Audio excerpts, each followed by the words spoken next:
What's up, everybody? Welcome to another episode of the BREWtally Speaking Podcast. I am your host, Daniel Terry. With me, as always, is John Beatty. How are you doing?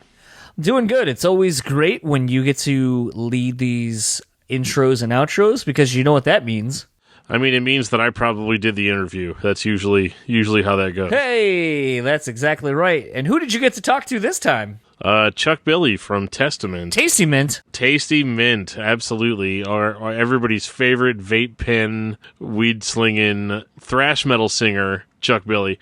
This was actually a great conversation. Chuck was feeling better after several weeks of being really beaten down by this COVID-19 virus that he, I guess, ended up contracting whenever he was out on tour in Italy, I believe. I think you're right, yeah. Yeah, and I probably should have asked him that. But how's the Italian food? Right, that's what I should have been like. Well, what was the Italian? I mean, was it whenever you ate right before you started feeling bad? Did you feel like it was worth it? But no, this was a good chat. I really like talking about like lyrics and album themes and stuff like that. I mean, the virus stuff is cool. Like, okay, let me rephrase that. The virus stuff isn't cool, but the virus stuff is, you know, what everybody wants to hear about right now. And I'm honestly kind of tired of hearing about it. So it was kind of nice to have a conversation that wasn't, 100% about that. I wanted to talk about the New Testament record. As I say in the interview, I've listened to it 12 times now, 4 of which was just today leading up to this interview. And, I think to quote Lauren Kozlowski from the Roach Coach podcast, the boys did it again. I have actually, you and I, when we were messaging, when we got the advance of this record, and I put in the request to have you talk to Chuck Billy, because full transparency, I know it's a phrase I've been saying a lot lately on the podcast, but full transparency, Dan wasn't too keen on doing a conversation with Chuck Billy about weed pens and vaporizers and such. But it was an interesting opportunity to get to talk to somebody. And sometimes that's what this podcast game is all about, is you do some of these kind of weird off-the-cuff kind of interviews where you stick to a certain thing. It may not be what you're into, but it showcases that you can be professional and talk about something maybe when you really, really, really, really want to talk about something else. And I think we did a great job of taking the opportunity to talk to Chuck Billy solely about his line of vaporizers and all that kind of stuff, and talking to Chuck about something that isn't necessarily in Dan and I's wheelhouse, but I think we had a great time talking to him about it. I think we got some interesting stories at the time, but I know when Dan and I finished, Dan was like, it really would have been cool to talk about Testament in any way, shape, or form, and especially being on the Slayer tour and all that kind of stuff. So when this came about, I was like, here's the opportunity for Dan to basically get to talk to Chuck at length about Testament. And that's why, to me personally, Testament should be in the Big Four. I think they are, blasphemous as it may be, I think you put Testament in there instead of Megadeth, personally. Oh, totally agree. I don't even know what's controversial about that statement. I figured you would say Anthrax is the one you take out of the Big Four. Well, okay, so here's the deal. I would take Anthrax out. And Megadeth, I don't know, man. This is one of those impossible situations.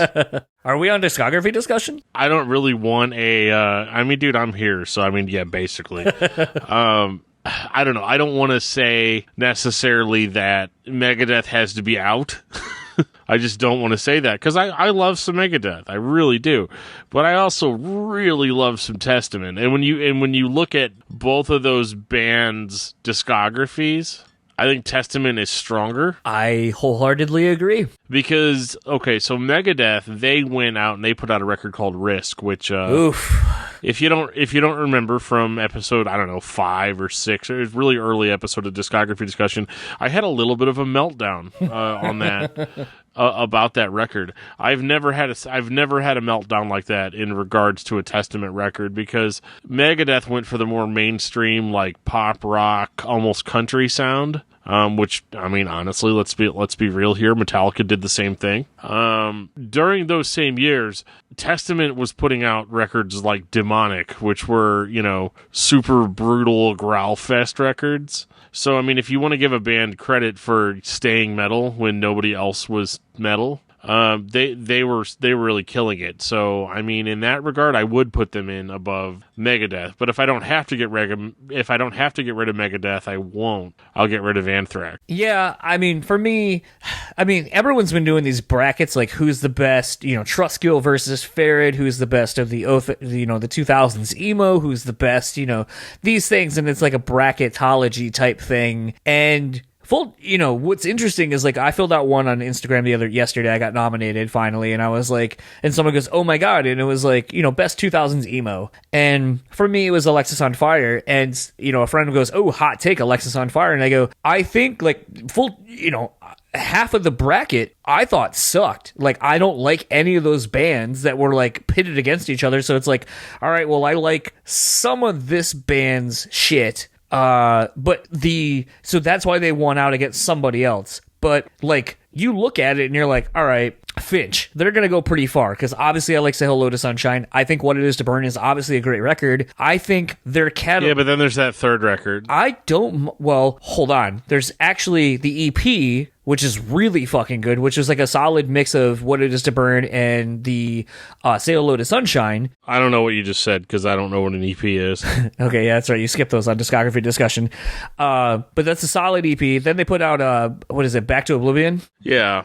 I don't think that's a bad record, but I mean, to keep moving on so we don't get stuck on this. It's not a bad record, but it's just, welcome to discography discussion speaking. Yeah. It's not a bad record, it's just not like the other two at all. It's a total departure. Yeah, Does it really fit in that category at that point? Yeah, I don't know, but like going through that, like it was like, okay, like I like this song, and like it was like, who had the like bigger one or two songs I may know if I wasn't a big fan of the band as a whole, and that's what pushed that band through to the next round. But then it was like looking at it, it's like there were 6 bands out of that whole thing where I was like, it's clear cut who's going to make it to like the Sweet 16, the Elite 8, the Final 4. And really it came down to like the whole time, because on either side of the bracket I was like, well, it's probably going to be, like, just looking at the names, I was like, it's probably going to be between Alexis on Fire and Thrice. And that's exactly what it came down to. And I was like, I think for me, as much as I love art, like, it really came down to who had the bigger, like, breakthrough record for me. And while I think Thrice has some really solid records, I think for me, Alexis on Fire has more monumental records. Crisis obviously is a fucking huge record. And to me, right, Artist in the Ambulance is that record for me, but I don't think it's as strong as Crisis. And that's kind of what it boiled down to.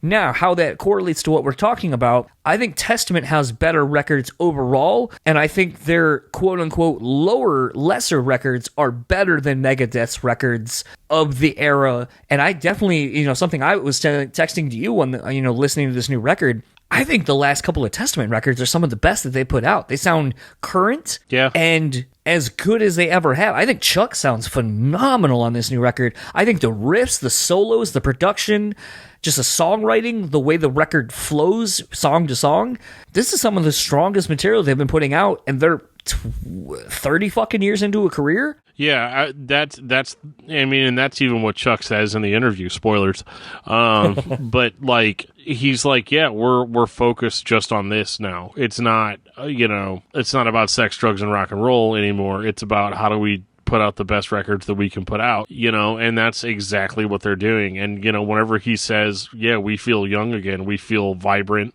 we don't have any signs of slowing down, I mean, the records back that up. That's not just something some dude's saying in an interview, Yeah, and was definitely one of those things where, that was kind of something, thinking about that, like, like I said, you and I were talking about this record, you and I were talking kind of about everything leading up to this conversation for you, and just kind of kept reminding me why I think Testament really should be in the forefront of the Big Four conversation, even though they're always looked at from a mainstream perspective as a second tier band, the second of the four, between, I'm kind of actually surprisingly drawing a blank on some of these other bands I'm thinking of, but usually it's like, your Testament, your Death Angels, your Exodus. Exodus. I think there's one more, and I can never fucking remember it, but I always feel like it's because everyone puts that last band, and it's different. Like,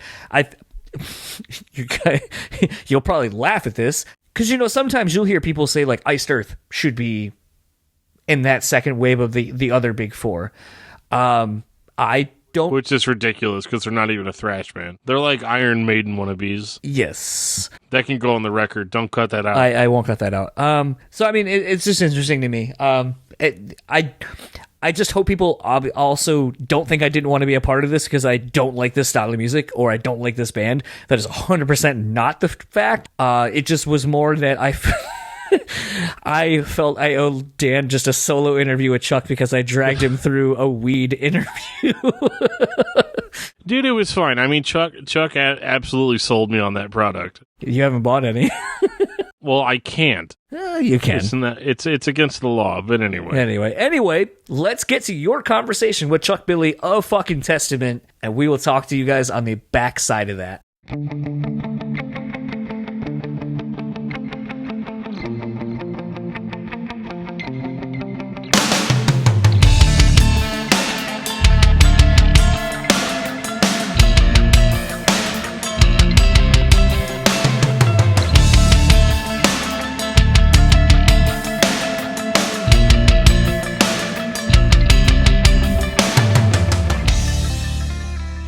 This is Chuck? Yeah. Hey, Chuck. How you doing? This is Dan from the BREWtally Speaking Podcast. What's happening? How are you, Dan? Oh, I'm doing pretty good. I guess the more important question is, how are you doing? You know, I'm doing better and better every day. That's what I've been hearing. It's been 3 weeks now and, felt awful for about 2 weeks. Sure. And better and better for the last week. And I think, we're right there. Wouldn't say we're 100%. Not sure if we're not contagious because we just don't know. They're not going to retest us. Right. And but we're going to still stay quarantined and just kind of ride it out for a little longer. Gotcha. Yeah, it's kind of an interesting time we're in right now because you've got so much right now to be excited about. And probably feel like you can't do a whole lot. Yeah, I mean, there was some talk about postponing the record release, and we have our campaign in motion, and it started, and we just figured, people got a lot of time in their hands. Let's put out the record. Sure. Even though we know we're going to get hit, probably, our first week sales, physical sales won't be very good.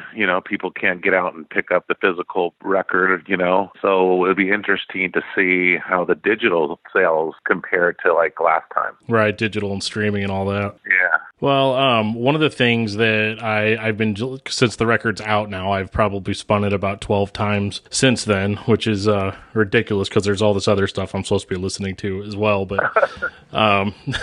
Awesome. but your newest single that you dropped off the album, Children of the Next Level, obviously is about the Heaven's Gate suicide cult. Yeah, and I thought that was really cool. I'm really into that sort of stuff, that kind of cult stuff, Heaven's Gate, Jonestown, a lot of that kind of stuff. Right. And I guess my question for you is what inspired you to write a song about that, especially considering how long ago it was? Well, I mean, that was the first song we wrote for this record, music and lyrics. And I think maybe it could have been right off our last record, The Brotherhood of the Snake, really. I think the lyric content and the vibe, because that record is about futuristic, kind of like aliens creating mankind. Right. Kind of theme. And that could have been like, right off of that record. So I thought maybe that's where this record was going to continue with, but it kind of really took a different turn once Eric started hitting me with all these other songs.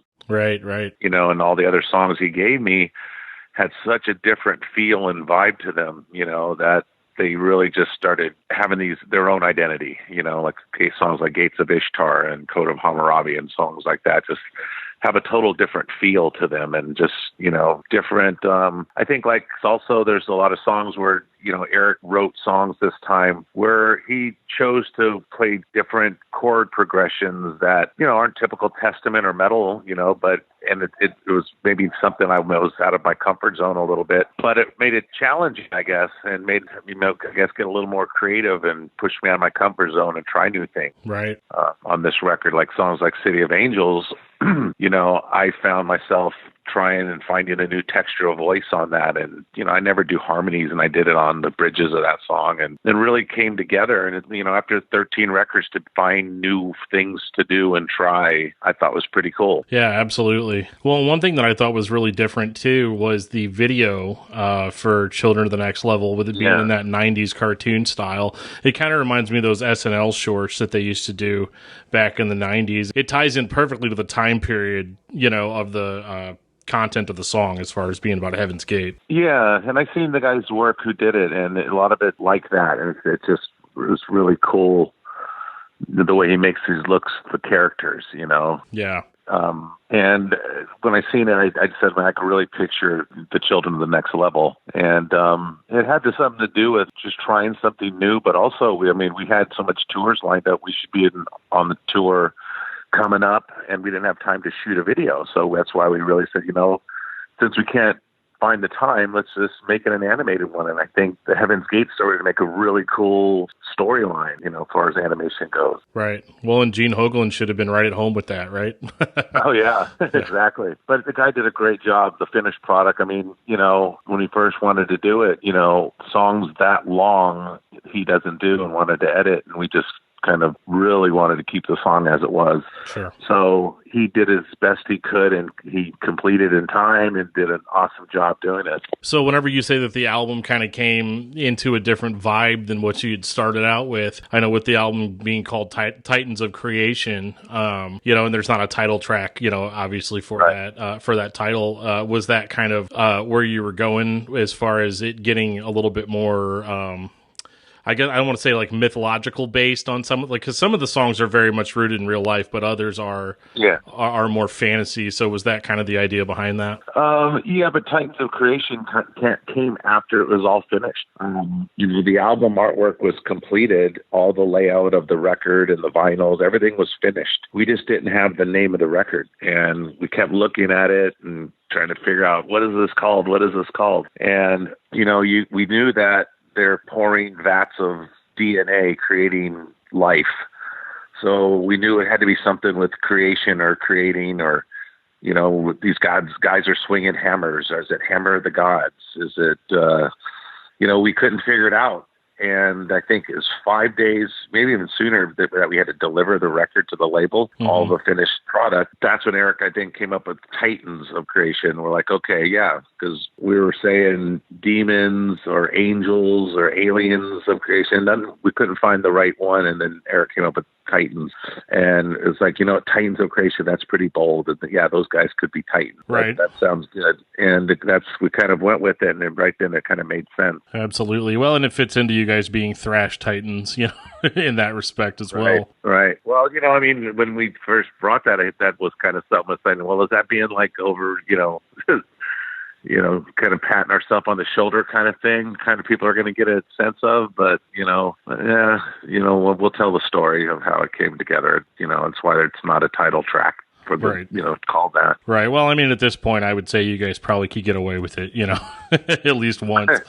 But, you had mentioned that you guys had thought about pushing the album back, obviously, with everything that's going on, and so your decision ultimately was to go ahead and release it. Did that scare you at all, in the sense of like, ooh, we're going to put this out and we're not going to be able to support it right away on the road and that sort of thing? Yeah, but at the end of the day, we wanted to have it out there just because people are sitting at home. People are on the internet. They can, check out the song, the record, download it. And that's probably what it's going to happen. Like I said, we're interested to see how the physical sales are at the end of the week compared to last year, if it's how big of a jump digital is because of what we're going through. Right. And we figured, at the end of the day, people will hear about the record or hear the songs on Sirius, whatever, they'll get around to go picking it up eventually, Absolutely.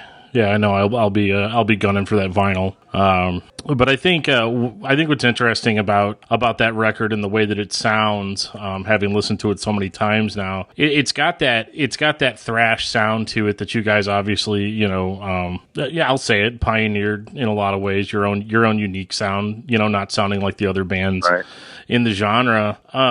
But, I noticed that, over the course of your career in like the 90s, there was a lot more experimentation with the sound. And it seems like, in recent, most recent records, you guys have kind of swung back to that. Do you feel like there's a little bit of an obligation to metal now to keep it more thrash, or to try to not really follow any kind of trend? Well, you shouldn't follow trends. You keep true to what you do and what you do best. I think we've always liked to try to keep it thrashy. Yeah. But Eric's always tended to always put something against that grain too and make real sludgy stuff or slower stuff.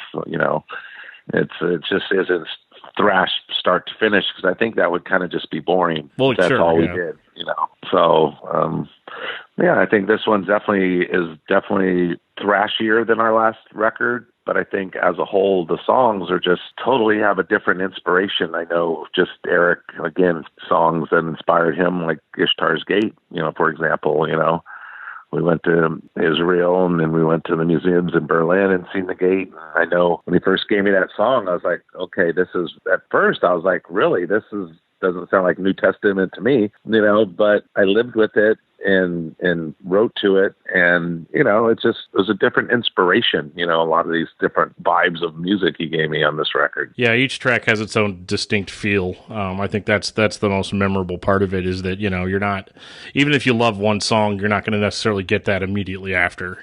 Right. With all the songs having their own vibe, is there a personal favorite that you have out of each? I mean, I know, when a new album comes out, you're supposed to say, oh yeah, they're all of them are my favorite. But if you had one that you're looking forward to playing out the most whenever you get a chance to again, which one would that be? Well, Children of the Next Level, probably.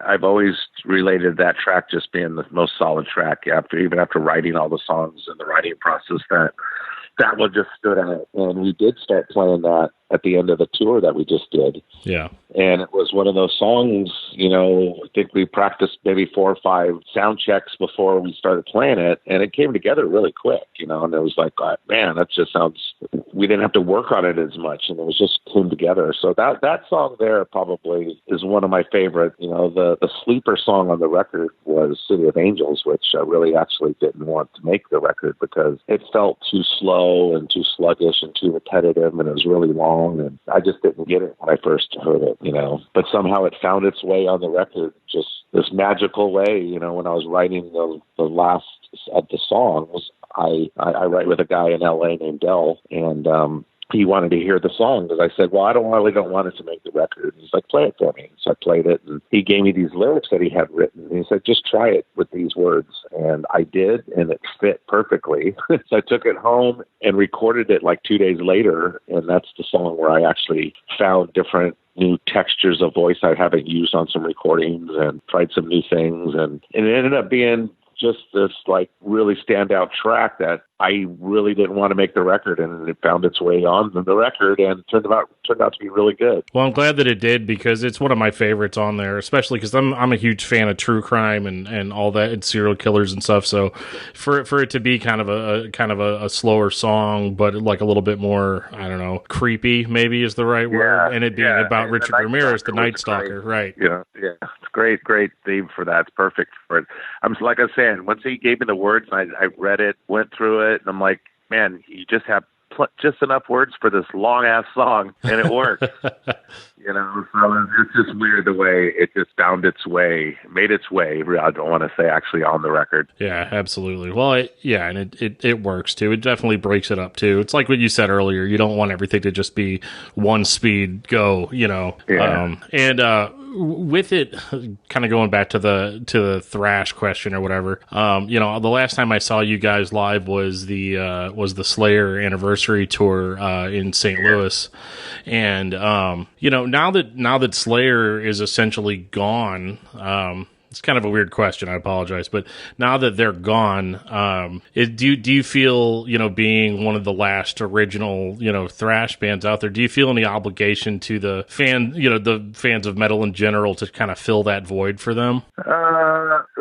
Slayer shoes are a big void to fill. So, but and I've been asked questions. Are we thinking of doing the same thing that Slayer did, and do we see it in our future? And we really don't. Right now, I think we're in the best place we've been as a band. We're solid as friends and musicians, and we're enjoying what we're doing right now. And we just don't see that. I mean, we're not feeling that. I think we're lucky that everybody in the band doesn't feel their age. Sure. we all feel young at heart and ready to go. Well, and amidst dropping the album, during the pandemic, has there been, what has the reception been for you guys as far as not necessarily sales, because I don't even think we're at week 1 sales yet, but as far as like critical reception, is it being received well? It's been received well, and I think everybody's kind of recognizing the same thing. There's a kind of a pattern of everybody just really noticing the songs really have their own identity and they really stand out individually on this record. I think that's been a common thing people have recognized. Yeah, absolutely. Well, that is awesome. There's one of the things that my co-host wanted me to ask was, with the band being, you guys have got such a legacy, no pun intended, as a band, has being around this long. Have you recently, reflected, I guess, on how many different places you guys have been, and I guess it's just kind of a cheese question, but just like, well, we do. It's funny that you say that, because me and my wife, we always say that this big wall in the garage is like, we should get a world map that's just like 8 feet tall, and 20 feet wide. And let's just get pins and just put up where we've been our whole career, everywhere we've been, and just take a look at that, see what that looks like, and see where we want to go. I mean, it's kind of odd because we ask our agents now in anywhere, but our European agent, get us to those places that we've never been, where people don't go. We'd want to go do that. We went to Kathmandu a few months back, and they told us it was don't expect a lot. It's really going to be bad equipment, everything, and it ended up being really good. They really took care of us. It was a nice festival. Everybody was great. And it was just an experience, So, at this point in our life and career, those experiences are pretty cool. And we actually take the time to actually enjoy it instead of like in the early years. We didn't see a lot. We were everywhere, but, I'm sure there's a lot more partying going on and a lot more sleeping in and hangovers going on at that time than there is now. Right. Yeah. And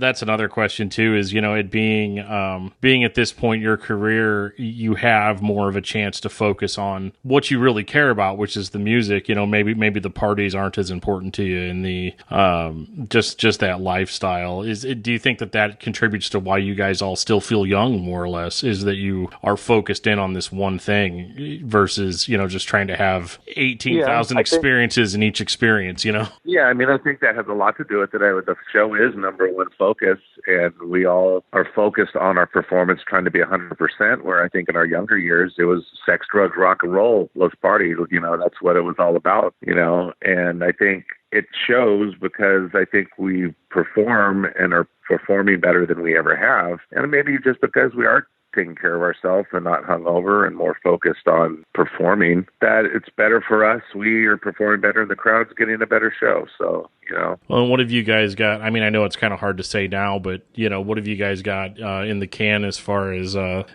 touring and things like that? I mean, obviously, unless this thing lasts for like 6 months or something. Right. Well, we're taking it a day at a time. I mean, of course, we just had to cancel. Well, it had been last week. We'd have been home, but it was Australia, Singapore, Thailand, and Indonesia we canceled, and we were supposed to be starting our American tour here in a few weeks. That's going to get postponed and change. And now summer in Europe, the festivals, we were supposed to go over in July through August. Some of those have canceled. So we're kind of waiting to see how that unfolds. And the next thing in the books, we're working on a tour in the U.S. for September that we're trying to wrap up now, and just cross our fingers once it's booked that it actually happens. Right. And get back to normal. But that's about it. I mean, it's a big hit. Everybody had a lot of plans, and all the crew and everybody had paychecks that we're not going to get right now, and it's a big shocker right now. Yeah, I would imagine this has got to be the rock star equivalent of getting laid off. Yeah. Well, and have you seen, there's been a few bands and just musicians on their own it seems like they've been live streaming performances on video. Is that anything that you guys have ever thought about doing? We haven't thought about it, but I see, I know Alex did some stuff on Zoom with Charlie Benante, and that stuff can be kind of cool, if we could pull it off, that'd be fun. I'm sure, once we watch how this thing unfolds, I'm sure there's going to be a lot more cool and things and personal little shows people are creating to keep busy and keep connected, so we'll see how it goes, man. Just put our heads together and start thinking of something. That would be very cool. Well, Chuck, I really appreciate you taking the time out to talk to me today. This worked out really well as I'm actually at work on my lunch break, and my boss was kind enough. He's like, "You're going to go talk to Chuck Billy? Absolutely. Take the time." I said, "Cool." So, yeah, we're all a very metal workplace. So I really appreciate it, man. I wish the best for you and can't wait to see you out on the road as soon as I can. Yeah, I can't wait to see you back out there, hopefully eventually. So, once the world gets going again, it's like it's standing still right now. So right. Awesome. All right. Alrighty. Well, thanks. Yep. Thank you. You too. Thanks. Take care. And that was my conversation with Chuck Billy of Testament. Need I say more? No, you don't. Well, that's it.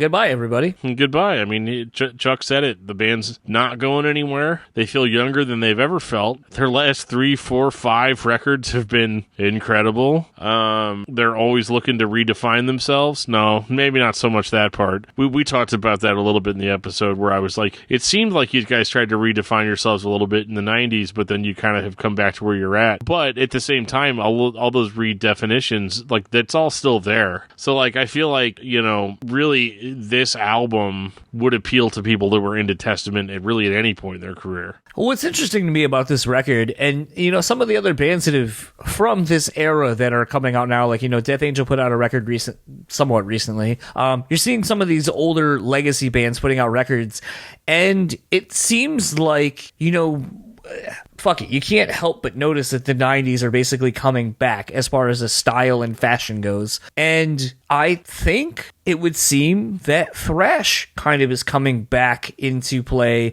I mean, you see bands, Iron Reagan kind of infuses a little bit more punk into the thrash elements, but you see a band like Iron Reagan, you see a band like, granted, I know they share members, but Municipal Waste, and there are a lot of bands that kind of are bringing thrash back into the forefront of metal, and you're seeing bands like Testament who are catching dare I say, a third or fourth wave of this style of music with heavy metal fans. And it's great to see because there is a reason that they are one of the best and originators of this sound. And this latest record, I think, or like you said, the latest couple of records showcases why they are a fucking force to be reckoned with. And anybody who got to see them on the Slayer tour, if you showed up really early, got to see why this band still brings it, and they're not, not resting on what they did 25, 30 years ago. Slayer. Metallica. Yeah. I mean, I'll say what? You're not going to see Metallica to hear Frantic? That's not my main reason.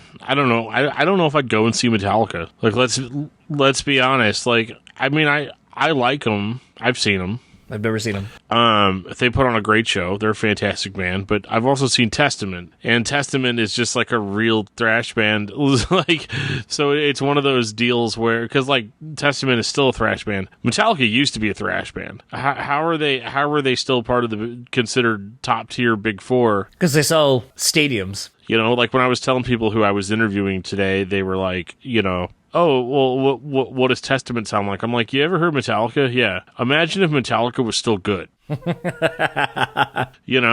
it's not that Metallica's rock stuff it was like terrible. I mean, it's not unpalatable. It's fine. But Testament's the real deal, I guess, is what I'm trying to shove down all your throats here, is that, they were original, and to get back to your original point, John, the reason why they are so endeared to metal fans now is because it's got that classic feeling, like whenever you're a kid and you hear Iron Maiden for the first time and you're like start checking out Iron Maiden, you find out that there's this immense back catalog that you have to check out, and it enhances the experience as you gain each album and as you go back. And with Testament, it's kind of the exact same thing, where somebody that might be into some of the newer wave thrash bands, they're gonna check out Testament and be like, oh wow, this band's been around since 1980. What? And then they're going to go back and they're going to listen, and they're going to hear Low, they're going to hear Demonic, they're going to go all the way back to the Legacy, and they're going to be like, wow, like this band has content that's never ending. In this modern day and age, they are a binge-worthy band. I think that's the thing that right on the nose for these guys. That basically where Metallica's, where depending on where you fall with Anthrax, whether you like John Bush era, whether you only like Joey Belladonna,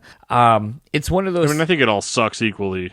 That's fine. I'll disagree with you on that, but regardless, you can't. I know you're wrong, but you can say whatever you got to say. But it's one of those things. I think unanimously we can all admit that Metallica had a lull, that Megadeth had a lull, that Anthrax maybe didn't hit where you wanted them to be commercially and critically. And some people would probably argue that Testament has fallen to some of those pitfalls as well. But I think by and large, Testament's discography has stood head and shoulders above everyone else. However, it hasn't had the overwhelmingly commercial success that Megadeth, Anthrax, Metallica have had. And that's not slighting, it's not slighting the band at all. I think it's just speaking to the reality of they've never been able to reach that level because they've never been pushed to that level either. And that's why for me, like whenever people, have this Big Four discussion, I'm always of the mind that it's like, I honestly think Testament belongs in there and sadly are often overlooked with typically when you kind of do this thing, Anthrax is if we're looking at the Big Four, Anthrax is the first of four on that bill always, and Testament's just kind of under the radar of Anthrax. And I think it's maybe due to the commercial viability of them, but it's not because the songs and the catalog aren't as strong.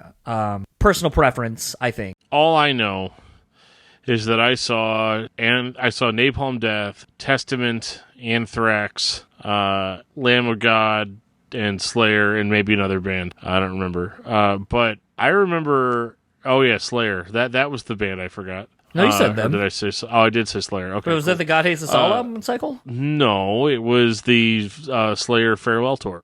Oh yeah, Jesus Christ! Yeah, you're right. And I remember watching all the bands play. Napalm Death, obviously, they were Napalm Death. They were great. And then Testament came out, and this giant circle pit started on the lawn, and everybody was just going nuts. I mean, St. Louis isn't like the most cultured metal town, but when Testament came out, they knew they were hearing some grade A stuff. And then Anthrax came on, and they played for like 20 minutes, and there were at least 100 to 200 people that were screaming, "Bring Testament back out! I don't want this band. I don't want this band that's on here right now. Like, bring that last band. Bring those guys back. Those guys were awesome." That's what I remember. Well, all of that aside, obviously, I had a few Space Dust. That's okay. I've had a full growler of a really solid bourbon barrel aged beer that I bought today, and I'm sipping currently on a whiskey Coke. To get through some of these recordings. Not get through, to enjoy these recordings. But all that aside, I feel like we should wrap up this episode, because I feel like you and I could have the great Big Four, Big Eight, Sweet 16 debates of thrash bands. Obviously, it's something Patreon. that we're... that's something that we're pretty passionate about. So let's wrap this up. If you would like to follow Testament, you can find Testament on Facebook at Testament Legions, Instagram at Testament Official, Twitter at Testament, and you can find them at testamentlegions.com. If you'd like to follow Chuck Billy on Twitter, you can find him at Chuck fucking Billy, FCKN Billy. I didn't see him on Instagram, but that doesn't necessarily mean that he's not there. And if he is, and I couldn't find it by the time we're recording this, look in the show notes. Just look on whatever you're listening to this on, and it'll probably be there. If you would like to keep up with Dan and whatever he's fucking doing, FCKIN, yep. Dan will tell you where he can be found fucking on the internet.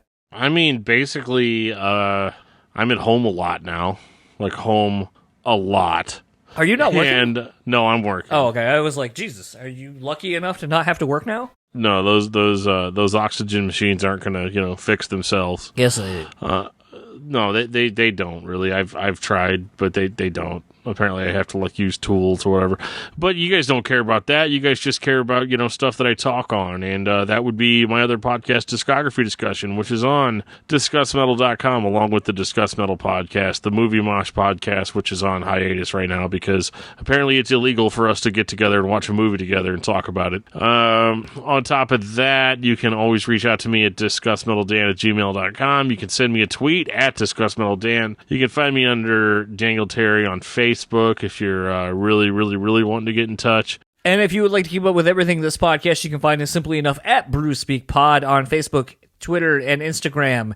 Follow us on YouTube as well. We put it up over there if that's an applicable way for you to listen to the podcast. There are some videos where they apply of doing them in person. If you would like to support us non-monetarily, hey, whatever you're listening to this on currently, look at your fucking phone, look at your computer, whatever it is. There's probably a subscribe button somewhere on there. Just go ahead and push that right now.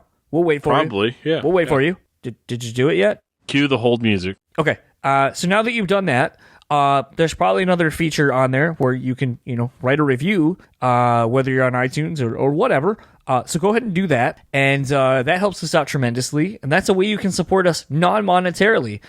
If you would like to support us monetarily, you can go over to patreon.com/BrewSpeakPod and donate some money to us, whether it be $1 or $2 or however much you want to, and we have some bonus episodes up over there. Maybe we'll do another one talking about... What if I, didn't want to give you guys money and I wanted to spend money to get, some, sweet Testament gloves? Where could I get those? Now we're talking about sponsors, and sponsors are a way that we're able to do this show and pay for really awesome things, which we'll talk about when we're done talking about our awesome sponsors.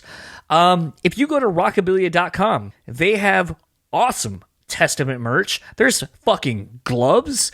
There is patches. There's gloves. There's keychains. There is t-shirts. There is a slew of Testament merch. So head on over to Rockabilia.com. Get you some awesome swag. They have over 500,000 items, all kinds of bands, all kinds of movies, anything that you might be into. If you listen to this podcast, I guarantee they got something over at Rockabilia.com for you. You don't have to ever worry about the integrity of the material, of the clothes, because it's authentic. It's sponsored and licensed through the bands. They actually pay the bands to license the gear. So you're kind of doing two good things. You're supporting Rockabilia and you're supporting the bands you love. That's a win-win. And if you're able to support them in these really rough economic times, that's awesome because, they're supporting us. And we'll tell you again in a second how that money and those things go to help us here on the podcast.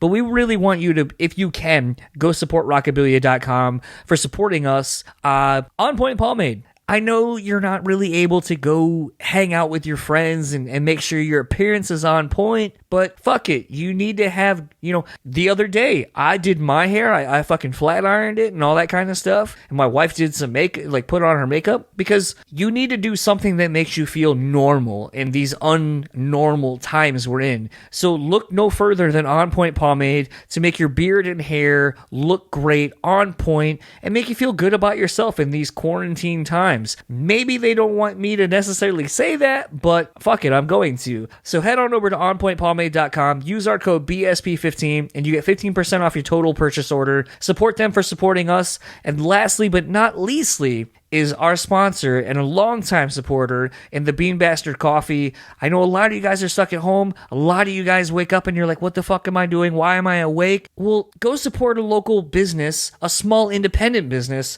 and go enjoy some delicious coffee. Buy some from thebeanbastard.com. Have it delivered to you. Know that you're supporting an independent company who is also enduring these tough times, and just enjoy a quality premium product. A lot of times when we talk about brew and BREWtally Speaking, it's about beer and alcohol, but it also stands and represents anything brewed. Could be coffee, could be tea, could be, you don't brew water, but there is craft water out there now. And I know we haven't really hit on those things, but, Bean Bastard Coffee is a premium product. And if you can afford to support another small independent business, please do such. I believe in their product. They make great coffee. They would really appreciate your support. So all of our sponsors, if you have some extra money and you're able to support them, most of these companies are smaller independent companies, and that's why we work with them, is because we want to support smaller independent companies like they are supporting us. With these sponsors, we're able to also reinvest the money back into some of the graphics and some of the ancillary things you're going to start seeing with our podcast.